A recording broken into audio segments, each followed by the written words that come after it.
Hey guys, I'm back. I just watched Game of Thrones, Season 3, Episode 4. Let's see what the name of it is. I'm trying to look it up here. Episode 4. Oh, well, it doesn't say here. Episode 4 should be up there in the title. It was really good. One of the best episodes, I would say, so far of Game of Thrones that I've seen. No, I haven't seen, like I said before in my other videos, I haven't seen the first season. I only started at the beginning of the second season, so yeah. But, spoiler alert, the ending is so good. I totally called the ending that it was when she, in the previous one, when she said that she was giving him the biggest one, and she agreed to the biggest one, and all that. And so she gave it, and then she said yes, and then he, so epic. It was awesome. And I think what was the next one called? Kiss of Fire. That is just so awesome. Wow. I can't wait to find out what happens next. Yeah, definitely. I love this episode. This is an episode that I would. I don't know if it's an episode that I would really go back and watch and seek that episode if I were to watch an episode, but definitely if I happened to come across it somewhere or somehow, this episode and I was watching it, it would definitely be one of those episodes that would drag me to want to continue and go watch the next episode, and find out what's going to happen next and all that stuff. But yeah, I just, oh my god. There we go. It's just a really, really good episode. Even the spoiler alert, the guy with his hand cut off, just hanging on his neck, that is pretty epic. But one thing, I know they kind of had to do that, but the guy, his hand's cut off, but they're just giving him a little bit of scrap and stuff. Why would they bandage up that when they leave it open? But I guess they kind of want him alive because he is who he is. So they don't want it to get too infected, but they're not. They're leaving him suffer. So it seems like he would be fine. Doesn't need to be bandaged up, but whatever. They want to keep him alive and not have him dead. Otherwise, they would have just cut his head off instead. Yeah, it's a good episode. Now they're seeing that girl is gonna kind of controlling Joffrey, so that is good. At least he's not been because I haven't watched the first one. I kind of don't feel all the hatred everybody else feels for him. I haven't. I probably haven't seen all the hatred stuff that everybody hates him for yet. Yeah.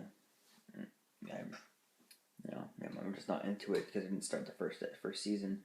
But still, I still kind of like this episode. I loved it so far. Really, definitely the best episode of the this season. Now it's really got in, and I want to find out what's happening to the dragons, and the dragons are finally big enough. But one thing, I just find the dragons are getting so big so fast.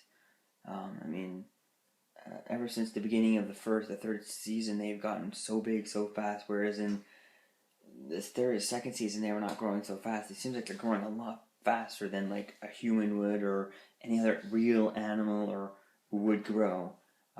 But whatever, the dragon, maybe if they did exist, they would grow faster to get that big. The scale ratio and the size is probably, they would be 200. They'd have to be probably 200 years old. Maybe they are growing at the right rate or whatever. But to me, there seems they're growing a bit fast.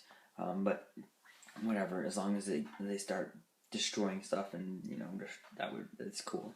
So now she finally has a dragon.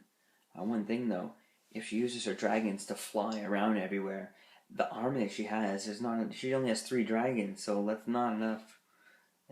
Even if you took the square meter, like it took how many square meters there are on the dragon that the dragon can hold. I mean, the dragon won't be able to hold all that, but then like there's just not enough room. The dragons cannot carry that many. Now that I say that, maybe I'm just thinking that they could have some sort of kind of like a basket that the dragons could pull with people in them, kind of like a hot air balloon basket type thing, a giant basket where they just pick it up and they go, or some sort of flying. I'm trying to think of why am I saying boat or something where they tie it to the dragons and the dragons take up and they bring the entire army. But I don't see how the entire army will be doing that. But I mean, I guess those guys are like so like loyal and so that the guy was able to like stab them before and he didn't even flinch. So maybe they would just walk behind and they would keep up at the speed that they want. But even then, so. But at least in the walking until their dragons are big enough to like pick up a giant boat filled with those people or all that. Even then, there's just too many armies. But by the time they were big enough to do anything, they could train them on the way and practice and stuff like that.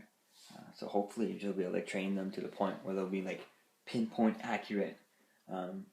Maybe like go up super super high and single out a certain person out of an entire crowd and get them. Now that would be cool if they were able, if the dragons were able to do that.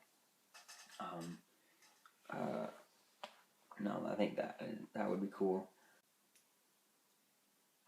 Would the dragons be affected by water? I mean, if they were in a boat, and like the dragons were attacking somebody in a boat, and the boat was able to somehow pump water and shoot it at them, would that affect the dragons? Would that put out their fire? Is there something that affects the dragons? Probably all answered in the books, but I'm curious to see if something like that is happening. It'll be able to happen if there's any way they'll be able to figure out how to stop the dragons or not. But hopefully not, and they'll just be able to just destroy. Because it seems like that now that the dragons are... Well, I guess with the winter coming, it's going to be hard. Will they be out of fire or stuff like that? But I guess with the winter coming, they're going to be the perfect because they're going to be the only ones with shelter and all that stuff.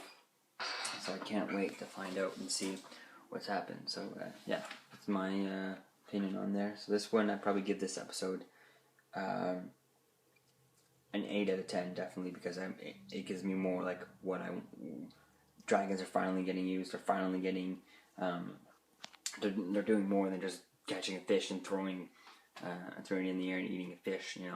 They're actually doing action. They're doing stuff with the reason why they were born. They were doing what they were born to do. So yeah, to the next episode. Peace out.